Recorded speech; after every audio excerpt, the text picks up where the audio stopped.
We kicked off our time at the Southeastern Jurisdictional Conference held at beautiful Lake Junaluska, North Carolina on Tuesday, November 1st, 2022.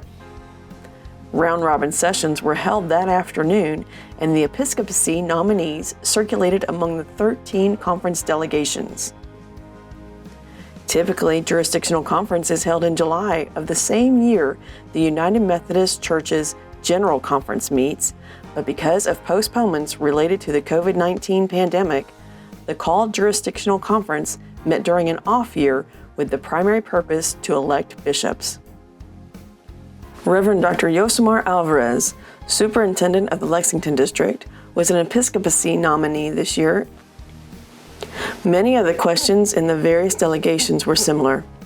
Questions about leading style, nominees' beliefs on racial, ethnic, and gender diversity, and of course thoughts on the church disaffiliation process under paragraph 2553 of the Book of Discipline, and the UMC's future in general. So one of the things that became very clear this week as we did our work together is that our church continues to need to do a lot of work around inclusion, and that's inclusion of all people, from our traditionalists to our centrists to our progressives, of every race and color, nationality, and it was just very evident that that is something that needs to be a priority in our church in the years to come. Delegates, reserves, bishops, volunteers, and members of the media filled the seats of the Stewart Auditorium early Wednesday morning for the first day of the conference. Bishop James Swanson of the Mississippi Conference preached a stirring worship service, ending to a standing ovation and a call to remain a fearless church even amid anxiety over uncertainty.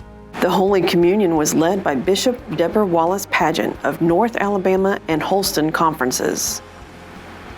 Over the course of 2 days of business, the delegates took 25 ballots to elect 3 bishops. Reverend Tom Berlin of the Virginia Conference was elected on the 4th ballot. Reverend Connie Shelton of the Mississippi Conference was elected on the 12th ballot. Reverend Robin Dees of South Carolina was elected on the 25th ballot.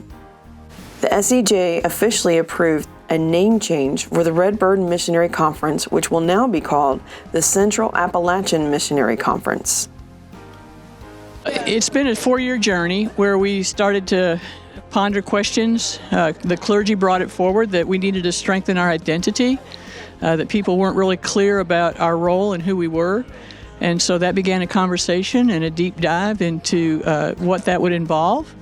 And we brought it before the annual conference, and they were able to affirm that and send us forward to just keep on trying to discern what the next steps were and where we were going to end up. And it ended up in a change in location, structure, and missional focus, which was really exciting.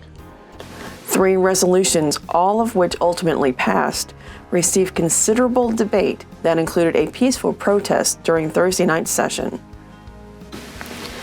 During our time at this year's conference, the bishops and the spouses of bishops who had passed were remembered and honored. The 5 retired and retiring bishops were recognized for all of their years of service. Messages of respect, love, and best wishes were shared by video as well as in person. With Thursday's full day, bishop assignments were not announced until Friday morning.